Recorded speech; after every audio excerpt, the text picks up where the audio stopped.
হুজুরে গাউসুল আজম মাঝভান্ডারী, তিনি আল হাসানীয়, আল হুসাইনীয়, আল হাসানীয়।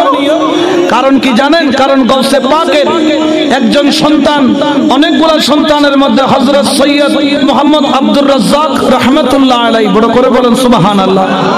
ওই গাউসে পাকের সন্তানের নসল দিয়ে আমার গাউসুল আজম মাঝভান্ডারী হযরত সৈয়দ আব্দুর রাজ্জাক রাহমাতুল্লাহ আলাইহি, উনার নসল দিয়ে হযরত সৈয়দ আবু সালেহ নজর রাহমাতুল্লাহ আলাইহি, উনার সন্তান সৈয়দ মুহাম্মদ জামালউদ্দিন রাহমাতুল্লাহ আলাইহি, হযরত সৈয়দ মুহাম্মদ দাউদ রাহমাতুল্লাহ আলাইহি, হযরত সৈয়দ জালালউদ্দিন রাহমাতুল্লাহ আলাইহি, উনার সন্তান সৈয়দ বাহাউদ্দিন রাহমাতুল্লাহ আলাইহি, হযরত তাজউদ্দিন রাহমাতুল্লাহ আলাইহি, তার সন্তান সৈয়দ হামিদউদ্দিন শাহ গৌরী রাহমাতুল্লাহ আলাইহি। সুবহানাল্লাহ। যিনি পটিয়াতে এসেছিলেন তার থেকে এসেছেন হযরত সৈয়দ আব্দুল কাদের রাহমাতুল্লাহ আলাইহি, হযরত সৈয়দ আতাউল্লাহ রাহমাতুল্লাহ আলাইহি, হযরত সৈয়দ তৈয়বুল্লাহ রাহমাতুল্লাহ আলাইহি।